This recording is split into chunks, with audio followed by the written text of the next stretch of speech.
현재 시장 상황을 안팎으로 돌아보는 시간, 이렇게 제가 제목 아니라 이렇게 일단 첫 멘트를 그렇게 뽑아왔는데요. 여전히 우리 시장이 굉장히 지금 대외 악재에 취약한 상황이에요. 그리고 부동산 시장도 굉장히 여기에 영향을 많이 받는 상황이기 때문에 한번 지금의 어떤 외부적인 변수들 뭔지 한번 체크해 보도록 하겠습니다. 자, 일단은 거시 경제 상황 우리 시장이 여전히 큰 부담이다, 이렇게 얘기를 제가 드렸는데 3월 7일에 파월 의장이 이제 금리를 좀 더 올릴 수 있다, 이러한 코멘트를 하고 시장에서 굉장히 또 예민하게 반응을 했었어요, 사실. 그리고 이번에 이제 SVB 실리콘밸리 은행에 대한 파산이 또 악재로 작용하면서 굉장히 시장이 지금 술렁이고 있는 그런 상황입니다. 그래서 많은 분들이 아마 이 상황을 어떻게 받아들여야 할까, 긍정으로 가야 될까, 부정으로 봐야 할까, 이런 고민들 하실 것 같은데요. 일단 이제 상황에 대해 정확하게 우리가 판단을 해봐야 되겠죠.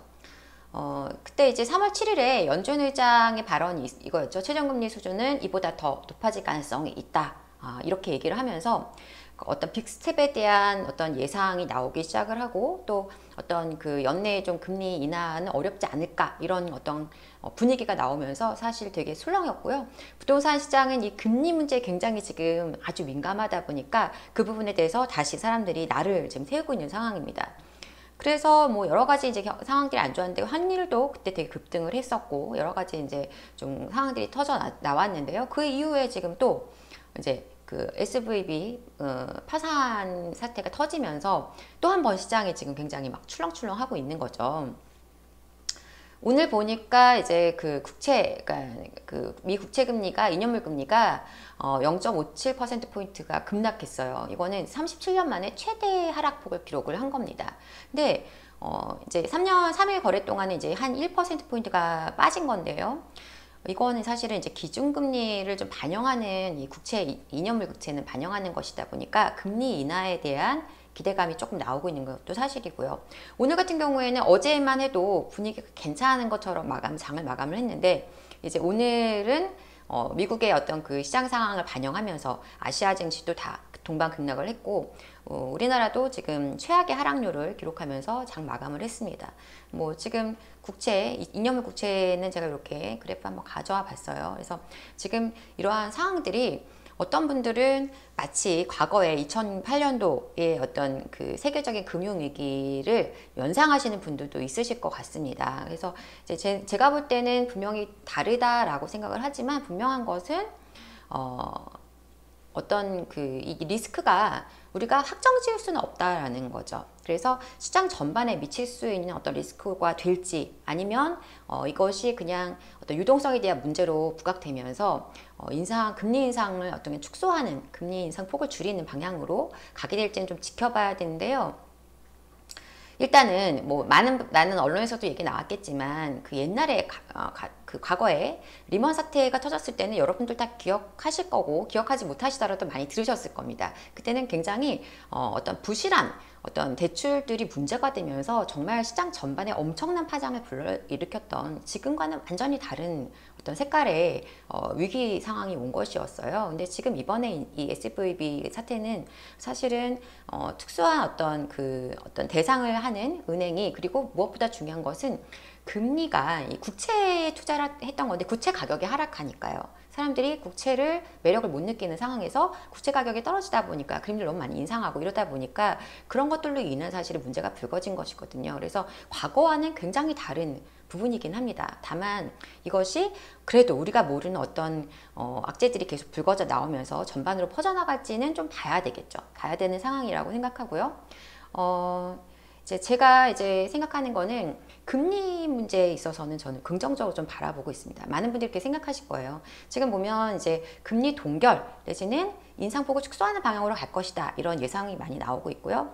이거는 이제 패드위치에서 금리 인상 예측한 걸 제가 가져온 것인데, 최근까지만 하더라도 빅스텝을 뭐 78%까지 예측하는 분들이 많았었는데, 지금은 거의 동결 쪽도 한 거의 45% 가까이가 예상을 하고 있고, 뭐 이제 베이비 스텝 0.25%포인트 올리는 거에 대해서 거의 한 이제 과반수 이상이 그렇게 예상을 하고 있는 상황이에요. 그래서 제가 볼 때는 지금 앞으로의 금리 문제에 있어서는 지금 이것이 악재가 아닐 가능성이 높다라고 보고 있고요. 이게 시장 전반에 굉장히 큰 어떤 파장을 불러일으키는 위기로 번지지만 않는다면 사실은 우리 부동산 시장에는 굉장히 좀 긍정적인 효과로 작용할 수 있다. 여러분들이 이제 2020년도에 코로나 사태 터졌을 때 기억하시는지 모르겠지만 그때 정말 주식은 굉장히 타격을 크게 입었거든요. 근데 부동산 시장은 굉장히 견고하게 버티고 오히려 굉장히 많이 올랐죠. 그래서 우리가 그런 과정들을 지켜보시면 시장의 어떤 그 악재들이 그 경제 무슨 그 주식 시장 이런 쪽의 악재들이 부동산 시장하고 연동돼 있지 않다는 것은 많은 우리가 포인트들에서 확인할 수가 있습니다. 그래서 지금 상황에 대해서 너무 앞서서 걱정하실 필요는 없다라는 의견을 좀 드리고 싶어요. 그래서 추가적으로 체크할 사항들이 좀 있습니다. 오늘 9시 반 정도에 아마 발표할 것 같은데 그 미국의 소비자 물가 지수가 이제 오늘 결과가 나온다고 하는데 이 내용이 어떻게 나오냐에 따라서 지금 뭐 금리는 동결 아니면 0.2% 정도 올리는 것으로 포인트 정도 올리는 것으로 아마 생각하고 있지만 혹시 소비자 물가 지수가 또 너무 이렇게 잘 나오면 사실은 금리가 또 어떻게 될지 향방을 알 수가 없기 때문에 이 부분이 좀 지금 귀추가 주목되고 있는 상황이고요. 혹시 우리 시청하시는 분들 중에서 이 소비자 물가 지수를 실시간으로 확인해 주실 수 있는 분이 있으면 한번 중간에 띄워주시면 좋을 것 같아요. 네, 그러면 좀 같이 보고 얘기를 나눌 수 있을 것 같고요. 저도 지금 창을 준비를 해놓긴 했는데 제가 그 경황이 있을지 모르겠습니다. 그래서 확인이 중간에 되시는 분 있으면 좀 창으로 알려주시면 좋을 것 같고, 자, 추가적으로 이제 환율에 대한 부분은 굉장히 금리랑 우리의 그 기준금리를 컨트롤하는데 굉장히 중요한 또 그 기준이 되기도 합니다. 그래서 환율에 대한 추이 좀 지켜봐야 되는 부분이 있습니다. 그래서 저는 일단 기준금리는 동결 가능성이 높다라고 보고요. 그 제가 말씀드린 적이 있는지 모르겠지만 이창용 총재가 굉장히 그 제가 볼 때는 전체적인 판단을 되게 잘하시는 것 같아요. 그래서 이번에도 굉장히 선제적으로 동결을 했는데 뭐 캐나다 쪽이나 이런 데서도 이제 따라서 지금 동결을 했죠. 그래서 굉장히 앞서서 움직였기 때문에 부담이 컸을 텐데 어떻게 하다 보니까 이러한 이제 SVB 사태 같은 것이 터지면서 정말 잘한 선택이었구나 뭐 이런 지금 얘기들이 나오고 있는 그런 상황입니다. 그래서 어쨌든 간에 우리나라는 아마 동결로 가지 않을까 예, 그렇게 생각을 하고 있고요. 기준금리는 일단은 이렇게 외부 변수들을 보고 있는데요. 자, 리스크가 없다는 건 아니에요. 그러니까 제가 이제 이렇게 영상을 올리고 하면서 말씀을 이렇게 드리는 거에 대해서 어떤 분들은 굉장히 뭐 제가 모든 걸 다 배제하고 무조건 괜찮다 이렇게 생각한다고 보실 수도 있겠지만 그렇진 않습니다. 리스크가 없는 건 아니에요. 그런데 뭘 봐야 되냐면 어떤 게 더 나은 수익을 나한테 가져다 주느냐, 어떤 선택이 더 좋은 선택이냐, 그리고 어떤 선택이 실제적으로 리스크가 적냐, 이 부분에 대해서 저는 생각을 하는 겁니다. 그러니까 사실상 지금의 이런 시장 상황들이 기분 좋고 유쾌할 사람 아무도 없겠죠. 그런데 남들이 안 가고 있는 시점에서 가자고 말하는 것도 사실 굉장히 큰 부담이거든요. 그런데 생각해보면 지금 움직였을 때 내가 손실이 날 가능성이 높을까 수익이 날 가능성이 높을까 이거를 고려하셔야 되는 거죠. 아주 중요한 문제입니다. 그래서 나한테 오히려 더 큰 수익이 올 수 있는 기회라면, 그리고 생각해보니까 리스크가 그렇게 크지 않다면, 저라면 오히려 지금의 기회를 잘못 잡아서 내가 잡을 수 있는 기회를 놓침으로써 발생한 리스크와 지금 이걸 선택했을 때 문제가 크게 발생하지 않는데 오히려 나한테 주는 수익이 더 크다면 저는 수익을 선택할 것이라는 거죠. 네, 여러분들이 그런 쪽으로 좀 방향을 생각하셨으면 좋겠다라는 의견을 드리고 싶습니다. 네, 지금 제가 좀 한 10분 떠들었는데 네, 여러분들 얘기 잠깐 듣고 읽어보고 다음 넘어가겠습니다. 네, 최정환님 감사합니다. 오늘 미리 감사드린다고 해주셨고요. 김현경님도 감사드리고요. 네, 퇴근이요? 뭐 저 퇴근은 괜찮습니다. 네. 이창용이랑 파월이 미쳤나 봐요. 또 인상 생각 있는 것도 같다. 김태희지님, 글쎄요.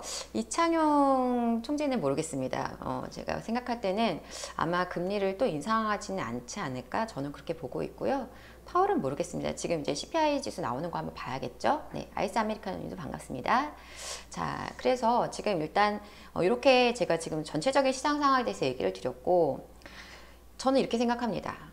아무것도 하지 않아도 괜찮아요, 사실. 예, 괜찮고, 정말 괜찮습니다. 다만, 아무 일도 일어나지 않는다. 이거를 우리가 좀 알아야 되겠죠. 네. 그거에 대해서 내가 자신이 없고, 리스크에 대해서 나는 그 1도 리스크를 어떤 부담을 지기 싫다. 난 손실 1도 싫다. 이러면 아무것도 안 해도 됩니다. 그런데 그러면 아무 일도 일어나지 않는다는 거. 그래서 많은 분들이 아무 일도 일어나지 않은 채 몇 년을 시간을 보내셨던 거죠. 그래서 우리가 어떤 기회라는 것은 나 기회야라고 하고 나타나지 않거든요. 그래서 여러분들이 좀 그런 부분을 생각했으면 좋겠고, 어떤 부담을 리스크를 좀 안고 움직이더라도 나에게 주는 어떤 그 수익과 어떤 나에게 주는 어떤 그 혜택이 더 크다고 생각할 때는 그걸 선택하는 것이 맞는 길이라고 생각합니다. 네.